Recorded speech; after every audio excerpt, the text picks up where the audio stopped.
so far in the future, I can't see it. It's like miles away. Miles away, I float to the ground like Miles Morales, only to have somebody look at me like, oh, he's stylish. But he don't understand the pain that I feel because all my love is on the outside. Everything I do comes from the outside. So as I raise myself up, I begin to look to the sky, understand why, that this is something that needs to be. And everything I do it for the we. Everything I need to be, everything I need to see. Understand, I don't do it for the me, I do it for the we. Understand, I don't do it for the me, I do it for the we. One more time, just in case you can understand why I have passion and why I live. I don't do it for the me, I do it for the we. I do it for my family, I do it for the CLE. That's a part of me. But understand, when I look at these people, they never get to see the inside of my outside. They don't understand with every breath I take, with every breath I take, with every breath I take is another moment for my lungs to quit. I'm sitting here looking at faith, like, why did you choose me? Why did you put this pressure on my back? I understand that you thought I could be strong enough to carry and hold this pain with me. I'm going insane on the inside. All I can think about is the day that someday CF stands pure foul, and I find myself looking to the sky, asking myself, wondering why, shall everyone and you can be. I do it for them. I do it for the weak. I do it for my family. I do it for the people that I say breathe easy to. Understand that these people are part of me. Everything in my life I drive to be. I drive for thee. So when I say I have a dream, that means they have a dream. That means I have a dream. That means everything we can see. That means one day CF will no longer be bound by me. That I do not have CF. CF will no longer have me. Understand, my drive is what keeps me alive. And my dream is that sometime we won't have to talk about thee.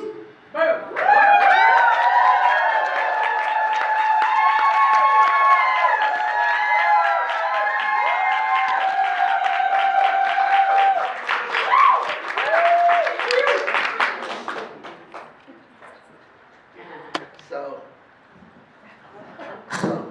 I am tired just watching that. But let me give another round of applause for that very dashing, charismatic gentleman on that screen right there.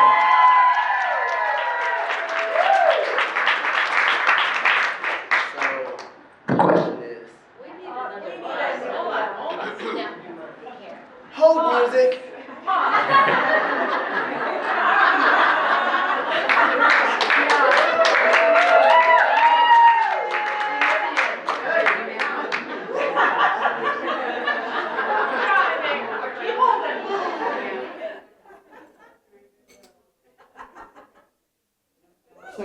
Check. Dropouts. None? Let's try it again. I was super committed to that vibe. I just really went for it. Yo, can we turn me down a little bit? Okay, so, remix. So, the question is, who is that and who am I? So, my name is Nicholas Kelly.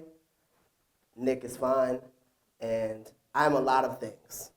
I'm a lot of things that we'll go over today, but most importantly, I'm an individual who is driven by passion. Passion is what drives me. What you just witnessed was a true testament of passion, as not one word in that was written down. All of that was in the moment because passion allowed me to say it. Passion allowed me to flow. So, now, what's a little bit about me? Let's find out a little bit about me. So, I was born March 16th, 1987. I am a Pisces. Any other Pisces in the room? There we go, Team Pisces on the wall. Yeah, okay, get after it.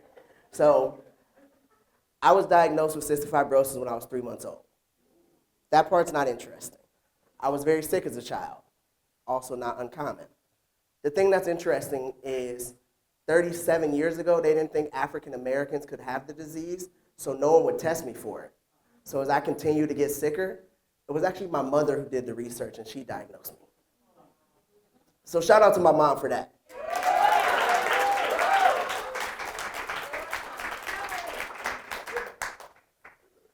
So although I was too young to understand then, that was something that resonated throughout my life, that tenacity, that persistence, that desire, that yearning for more knowledge.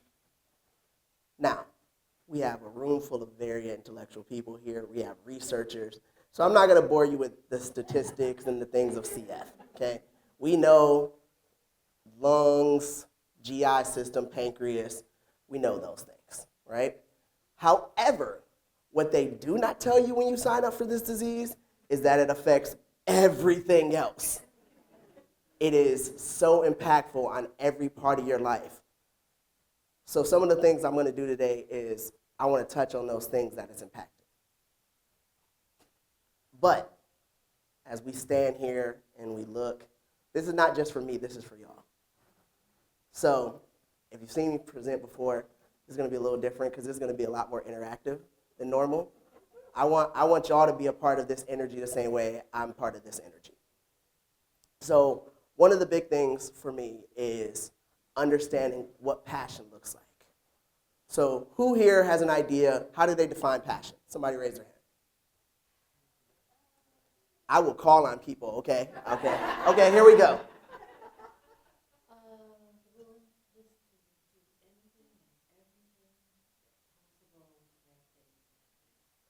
There we go. I love that answer.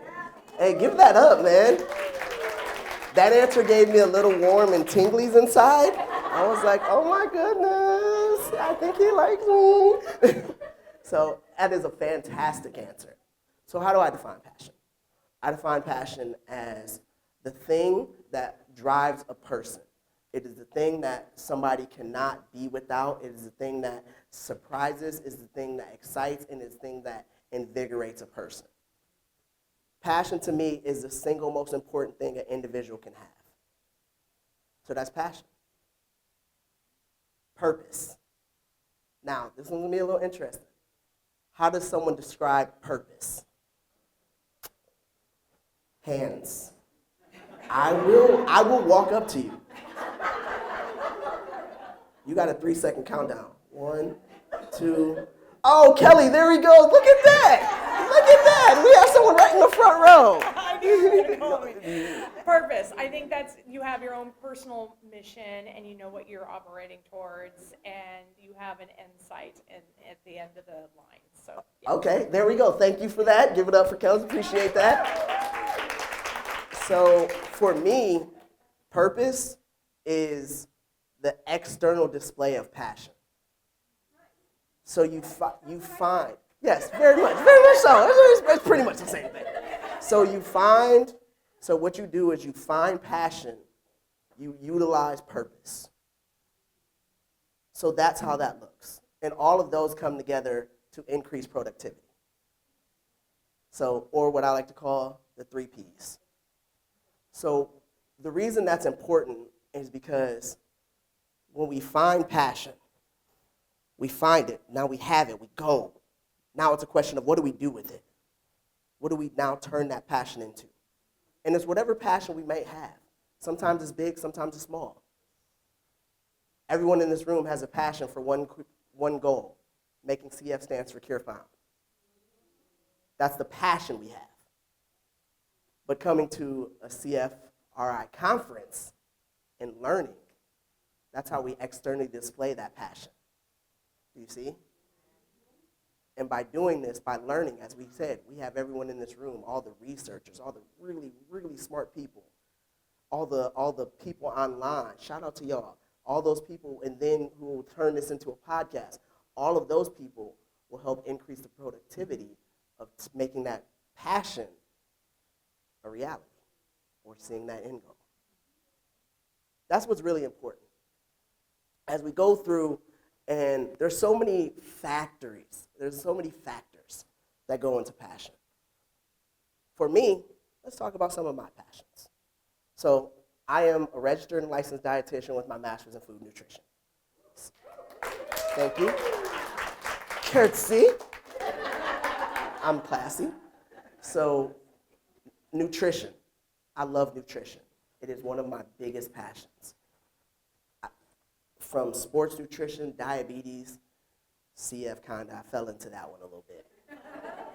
But understanding, like, me, I love it. Another one of my passions is teaching. I love to teach. It's one of the reasons I love speaking. One of my favorite quotes is, "A candle doesn't lose anything lighting another candle."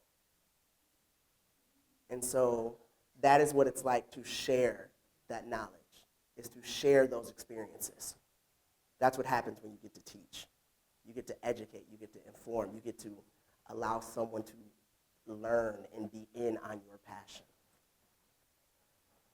Another thing that I am really passionate about is the arts. So I am huge on the arts.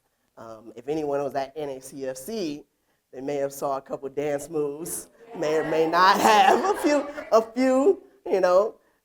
dance. I was a professional dancer for 12 years, hip-hop, lyrical, and expression. As you saw, I'm a poet, photographer, a DJ, I draw.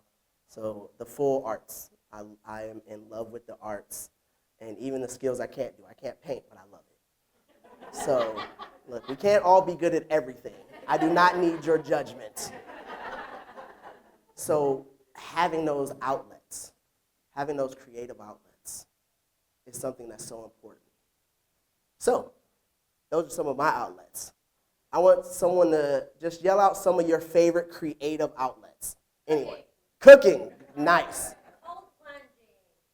Who the what? What did you say?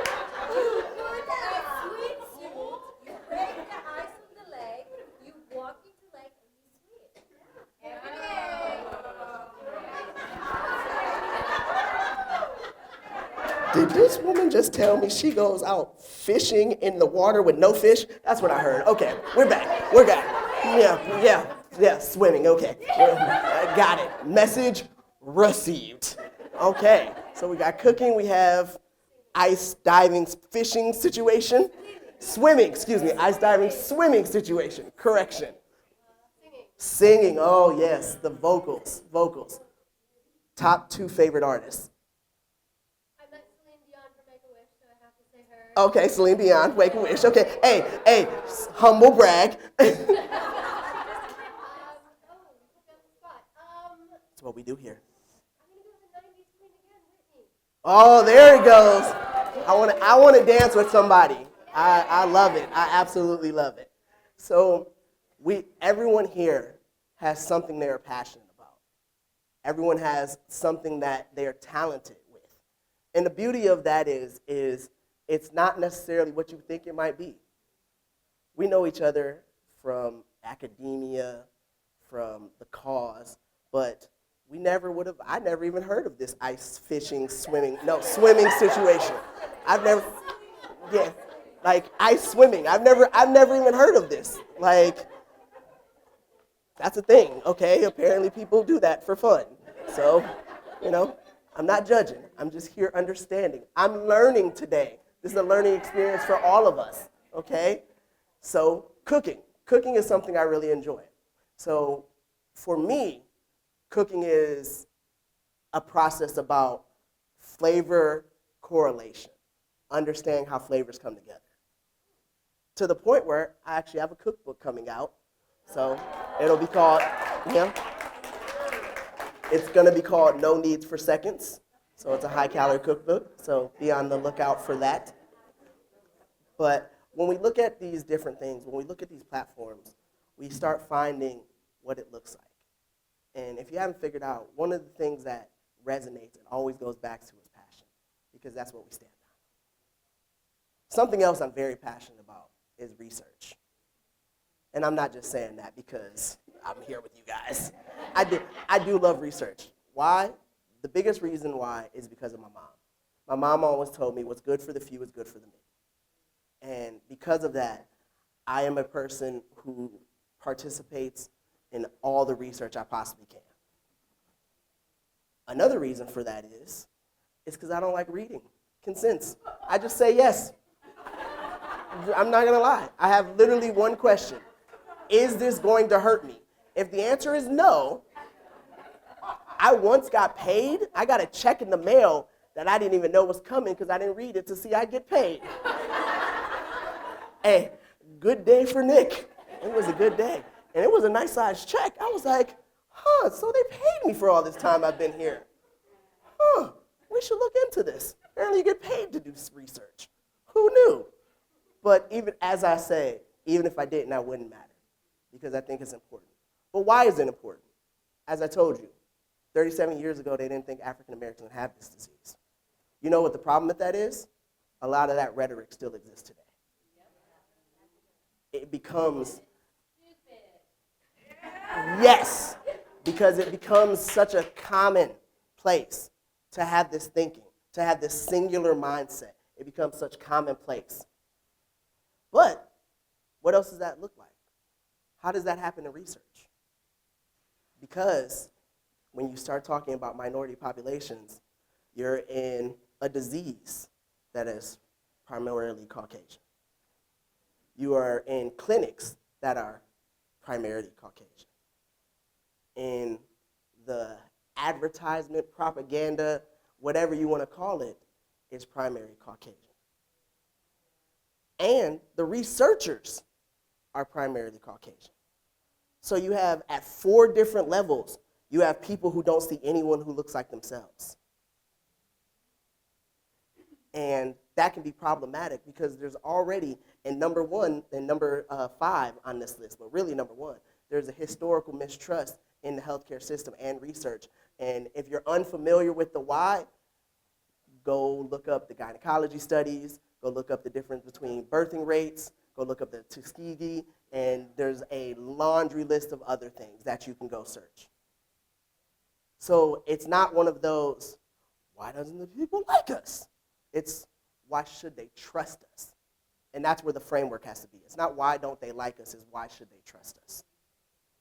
It is so important that we find ways to make those connections, make those real human connections. Reach out and touch somebody. Ask the uncomfortable questions. Make yourself uncomfortable so the people around you can be more comfortable. It is not about your feelings, it's about the feelings of things. There is a drug, and I will not name the drug, but there is a major drug that had not one black participant, and it is a major CF drug. If you know, you know. I'm not going to name it. How does that even happen? You tell me y'all couldn't find one black person? Like under a rock, in the back, like, hey, yo, come on. Like, nobody? Where was I at? I'll even take the bullet. It doesn't make sense. The fact that can be allowed today doesn't make sense. It's why I'm so, what's the word I'm going to use? Passionate. There you go. There you go. I was actually going to say it's why I'm so flexible. See, you think you know, you got to keep it on your toes. Keep it on your toes. But it's the reason I'm so passionate about it. Because I want to have these conversations. And for these conversations, I'm going to ask another question. All right.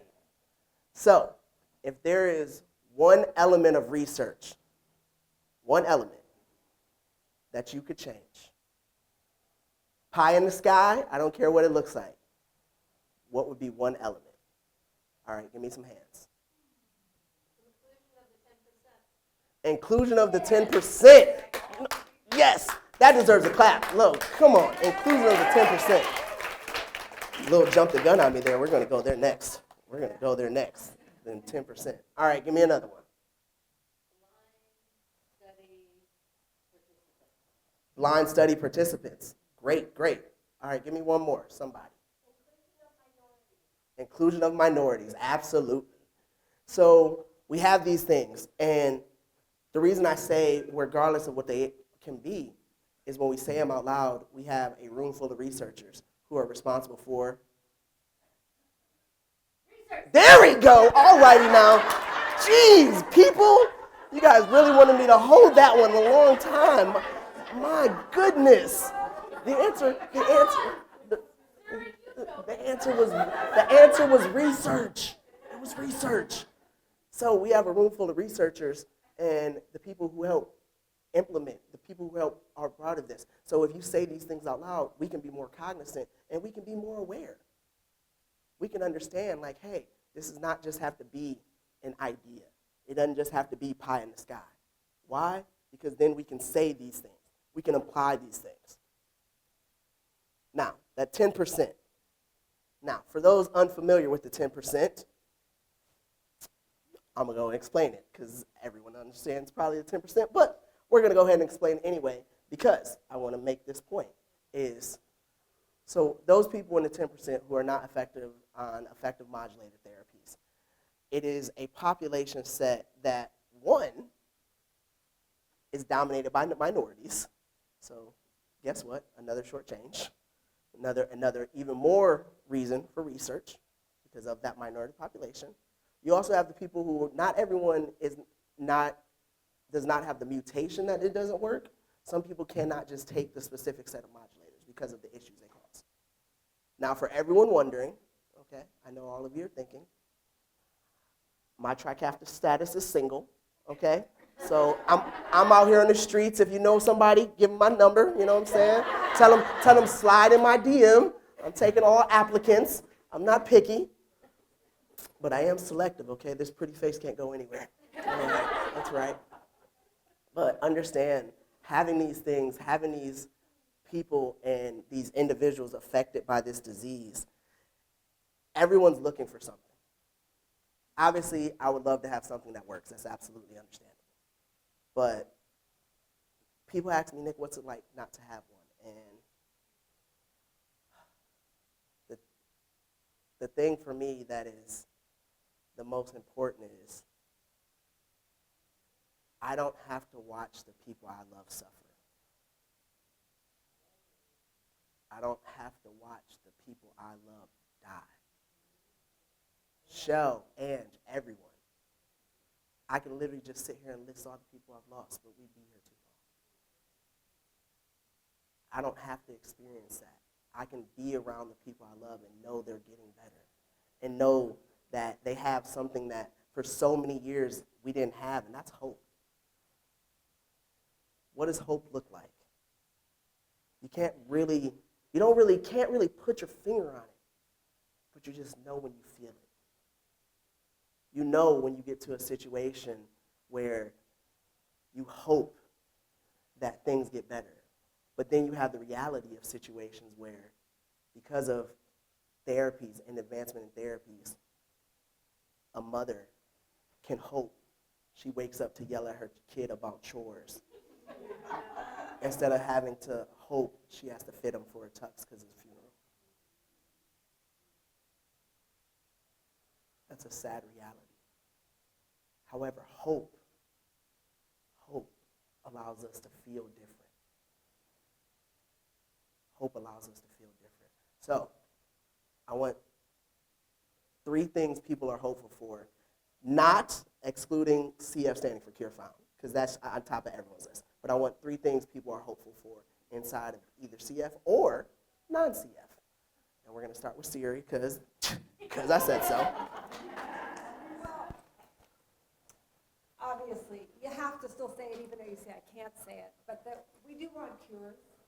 We want things that are going to improve people's quality of life. And for me, because of who I am, I just want community and connection and that everybody can hold together and feel uplifted by one another as we walk this path.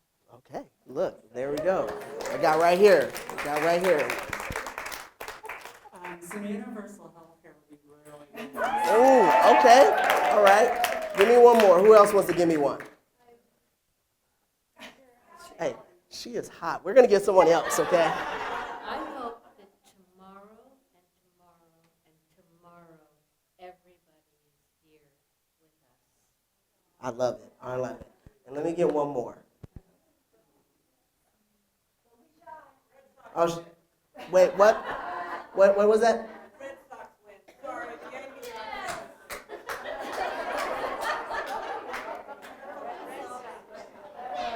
Bostonians. Oh my goodness. Leave it to them. Like they don't have 17 championships in the last whatever years, but okay. You ever heard of Tom Brady? Okay, be happy. All right? Okay? All right. So we all have these things we hope for. Me, I'm hopeful that I'm able to continue to be healthy enough to do the things that I love. Now, most people wouldn't know this, but I spend on average a third of my year in the hospital. My average length of stay is 31 days. And so also to double down, I gave Siri all kinds of heart attacks recently because I was actually admitted for the last 47 days. So we didn't even know if I was going to be able to make it. But I'm here. And we stay hopeful. We stay hopeful that being here means more than just being present. It means thriving. Thriving to find that community. Thriving to find passion. Thriving to find the next day and the next day. Thriving to tear down stereotypes. Thriving to tear down walls. Thriving to build each other up. And thriving. Let me say it again so I need you to understand. We are thriving on continued hope.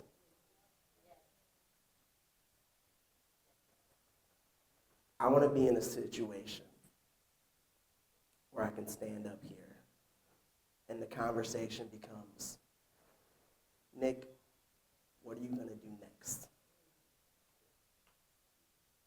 And my answer will always be, I will find passion. I will utilize purpose.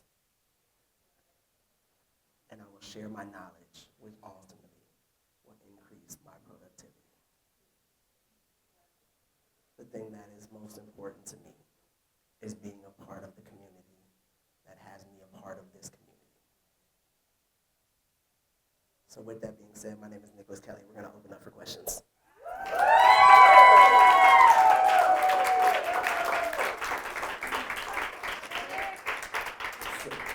Of course. I love hugs.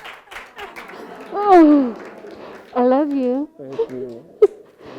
And I wish you all the most wonderful best in the world. Thank you. Oh, shit, that made me emotional. Yes, I have an answer. You said you were diagnosed at 3 months. Yes. So how in the world did that happen? What doctor was right enough to look at you and say, hey, this is CF? Nobody. My mother did. Because Oh, okay. So the question was, at 3 months I was diagnosed. So at what point did a doctor look at me and go, it's CF? And the answer to that question is no doctor did. It was actually my mother who diagnosed me. So she did the research. So I had failure to thrive, what appeared to failure to thrive, and I was small, and I was small, and I wasn't gaining weight, but I had my sweat chloride was what they call first one was normal regular, or low or something like that. Yeah, it's borderline. We'll call it borderline. But my mom knew something was wrong with me.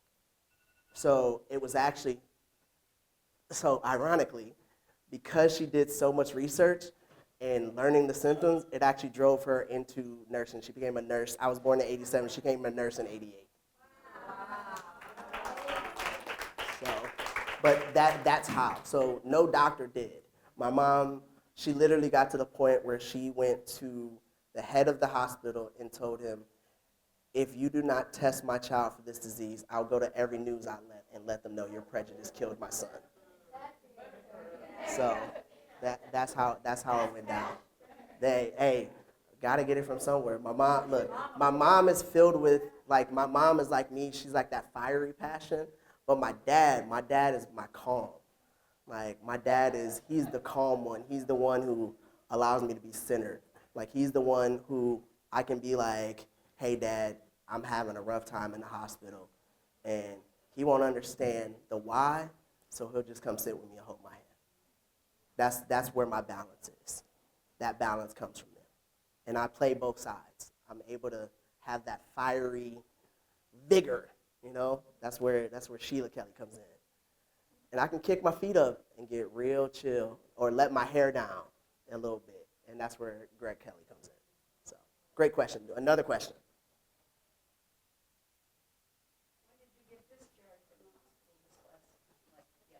No. I've been out, well, from the 47 days, I've been out for just shy of a month. But I was back in the ER, and then we had to get my culture back. It was a whole lot of fun. So yeah, but it was a 47-day stay, and that was only had me out 2.5 months too. That was only out 2.5 months. Oh, Cleveland born and raised. CLE, stand up. Cleveland born and raised. I love my city, every part of it. Next question, yes. I'm able to come anywhere, okay? Look. Look. I'm down for the cause. I'm here for it. As long as there's some gummies in it, you got me. That's it. Give me some gummies. Give me some gummies and good job. Hold on. Stop playing with your boy. So thank goodness. Look, I was just telling my friend, I don't even walk. Okay, I'm not walking anywhere, so there's not a part of me that will be ice swimming. Oh, and it's in Seattle. Oh, okay. It's in Seattle. Kind of makes sense now. I kids. Not really. We have a question right here. What's the name of your book? So I'm happy you said that, because I'm gonna take this a moment to say which one. So I am co-author and co-illustrator of a children's book series about a little girl named Susie Magoo with CF. So book 1 is called The Adventures of Miss Messy Susie Magoo and the Cuff Cough Crew. The second book is The Adventures of Miss Messy Susie Magoo and her Respiratory Zoo. And book 3 is actually in the process right now. It's going to be a 5-book series. So book 3 is already in illustration phase. So we've already done illustration, and book 4 is already starting to write. So those are on Amazon right now, if you're interested, especially they work over especially for your clinics.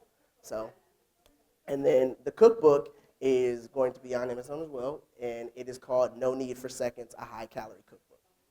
So those are my books. So a little plug. Appreciate you. You don't even know you did that, but thank you. I do not have books with me because I don't have books with me because of the way my suitcase worked out. They played me. It was a whole thing. Medical bags are supposed to fly free, and then the United said only one does, and I'm like, since when? And it was a whole thing. Anyway, I digress. This is also what happens. This is also what happens when you pack literally 4 hours before a flight. I just throw things in a bag. I hate packing so much. I actually when I first got here, I went to Target to buy the clothes I forgot. Yeah, it works. Any other questions? Yes. So we know participation in clinical trials for people of color very, very, very low because people are not asked. We know that. Sounds like you participated in many clinical trials. And is that because of the research team at your institution that is, doing the work to really ask everyone to participate? Is it you going to them to ask to participate? How? So the question is, we know that there is limited participation in minority populations through research. We know a part of that is because they're not asked. So the question is, how am I so active in research? Is it my care team who asks me, or do I seek out my care team? And for the most part, my care team asks me. However, I will put a caveat there. It's one of those things that if you know someone enjoys something or someone does something, you're much more likely to ask them. If every time you ask your friend to go get ice cream, okay, and they go, yeah, no, eventually you're going to stop asking them. Now, one day they might actually want to go get ice cream, but because they've said no so much, you stop asking them. Contrary, or on the counter side of that, you ask me to go get gummies, and every time I say yes, every time new gummies come out, you're going to say, hey, do you want to try these? Hey, do you want to try these? So that's where I say it comes with a caveat. I say that because it's important to, both sides matter. You have to continue to ask, because it's not exhausting to ask, hey, there's a new research study. They could say no 100 times. If they say once, one, and they have a good experience, they're much more likely to say yes again. Because a lot of times it's like, oh, that wasn't that bad. Oh, that wasn't that time consuming. Oh, like you get a lot of oh moments because they didn't understand or they didn't know what they were missing out on. Or they didn't understand the reason. We have to find their why. When it comes to research, you have to find the why. Everyone's why is going to be different. At me, my why is because I am an advocate. I am a strong believer in research. My mother helped forge that in research. All of these things are my why. So as I said, I say yes to everything with the exception of it has a bronch or it's going to hurt me. Those are the only two things that I say no to. But everything else I'm pretty much saying, look, I'm currently in 3 different research trials as we speak. Now, hold on. I am going to, because I'm all about fair balance. If you know, drug industry, you guys know what that's about. So the other side of this that I had to work through myself is I did a study that was for my lungs, and it worked. It was a therapy, trying a different therapy, because I have a lot of resistant bacterium, a lot of resistant Pseudomonas, so this therapy worked. However, getting things on compassion is like finding a unicorn and riding it to the moon. It just doesn't happen. So part of me, honestly, was really angry for a long time. I wish it never worked. Because it's easier to say, oh, this doesn't work, let's go to the next thing, than knowing there was literally something that worked for me. As I mentioned, I'm in the hospital so often, and this basically, one dose of this med replaced a 6-week hospital stay for me. One dose, 6 weeks. And knowing I can't get that is so frustrating. And I know other people who have experienced, they've gone on a med, they've stopped the med, and their health is taking a dive. That's a real thing we have to combat. It's not talked about. It doesn't happen to everybody, but it's also something that's not brought up enough. And I know I'm not trying to scare anyone off research, but the problem with research in the past is the research participants were not given enough information to make a informed and enlightened decision. So I say that because I've been on both sides. Now, would I have still done the study? I don't know. And that's me being honest. Part of me likes to think yes, because it still gave me 6 weeks. But I was angry for much longer. Like, way longer than 6 weeks. 6 weeks admission sucked, don't get me wrong. But I was angry for way longer. It still kind of pisses me off now. I'm going to be completely honest. It's still, like, it's like one of those exes you don't really want to talk about, but you guys still share friends, so her name comes up, or his name, so, or their name, or them, no judgment, whatever you do. So it's one of those situations. But I share it because this is me telling a real part of the story. I want to give you guys a real part of the story. I want to give you a real part of the conversation. Because when you give that real part of the conversation, when you can give that real part of the story, you open doors and you open eyes and you open minds. Because you're being authentic. People can tell when you're not authentic. The more authentic you can be, the more someone might say, hey, this might be for me, but you know what? My friend might actually like it. Because you're being authentic. It doesn't feel sneaky. So, another question. Yes.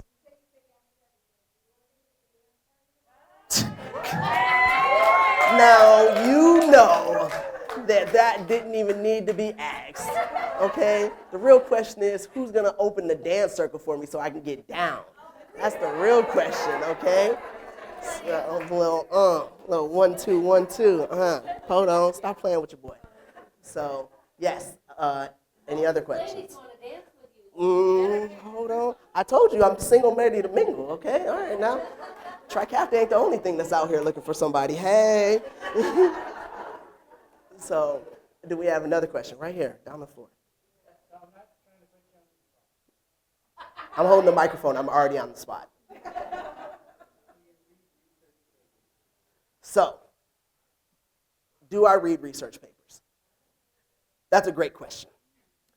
And the honest answer is no. However, I read research articles. Papers are very long. I feel like papers are the equivalent of books, and I don't read a lot of books. I'm more of like, when I'm at home, I don't watch movies. I watch TV shows. Even if I binge it, it's because there's a start, middle, end consistently. That's how I do articles. I much rather read an article, get a snapshot, boom, go on to the next article. It can be an article about the exact same topic.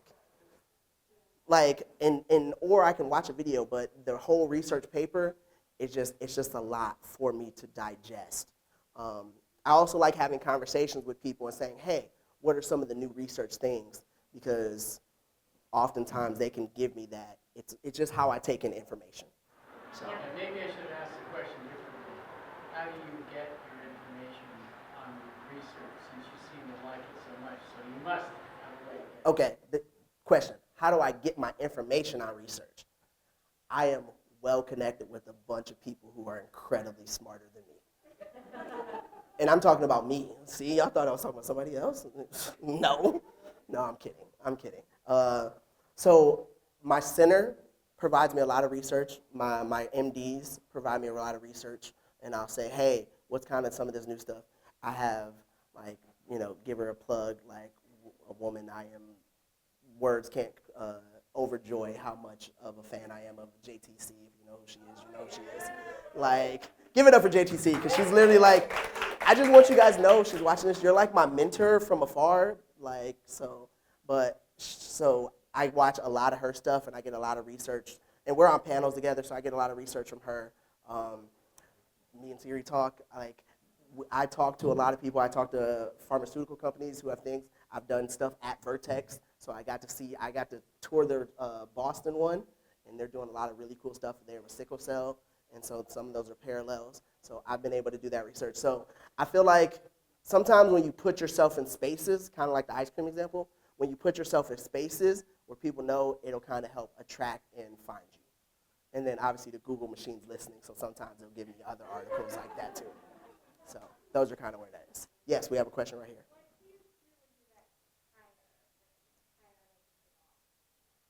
What do I do when I get tired of it all?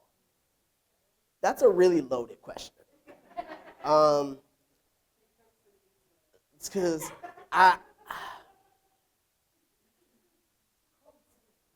oh goodness.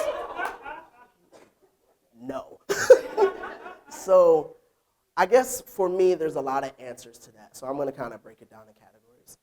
When my body gets tired, I know it's time to rest when I have certain symptoms. Like sick sleep is one of them. It's the point where my body is so exhausted that I can no longer function. Like I've had a plant where I was driving, I got really tired, I pulled into a motel parking lot, I fell asleep like for an hour and a half. Now, mind you, I'm 7 minutes from my house. I woke up, went to go drive, I made it across the street and fell asleep for another hour. My body tells me.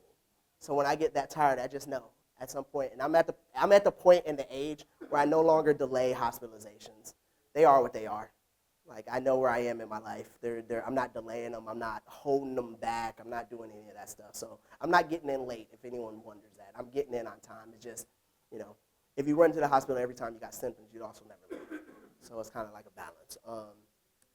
When I get tired of everything, like the rigors, I decompress with the things that I can go back to baseline. What do I enjoy? Like I'll pull back from whether it be some of my obligations, I'll take a break, from the things, and then I lean more into the passions that I have and how I showcase those or my purpose, and I pull back from some of the things I just might enjoy doing or I'm doing because I want to be a part of something. So sometimes I have to pull myself back, or as a coach might say, I have to protect them, players from himself. Sometimes I have to protect myself from myself because as someone who says yes to a lot of things, I'll say yes to too many things. So that's when I have to, all right, let me recalibrate because I know it'll get dangerous close to me not wanting to do anything. But, so I'll go back, I'll lean into my passions. So those are kind of the two answers. So, okay. So Siri is giving me the time. So you have got me yelled at. Yeah, I just want you to know. So all of your questions want to be insightful, want to make me look like I did a good job. It's gotten me yelled at. So for shame, for shame. But before I go, I'm going to leave you with this. Every moment of every day we spend looking for a chance to be better than we were the day before. And the day before that is the day after that. So in the future, I'm looking for something to allow me to be great. The great is everything I eat off my plate. I'm tagging this fork and a knife. I'm sitting here looking at the fight. When I look at the fight, it's understanding me, man, is looking bleak. But that's only if you allow yourself to look down if you look down at the sky, wait, understand why. I don't do this for the me, I do it for the we. I'm going to let y'all know one more time, I don't do this for the me, I do it for the we. One more time in case you didn't understand why I passion and why I live. I don't do this for the me, I do it for the we. And we are here together, CFRI. Thank you for having me. I am Nicholas Kelly, and we are looking for an opportunity to make CF stand for? Yeah. Thank you for having me.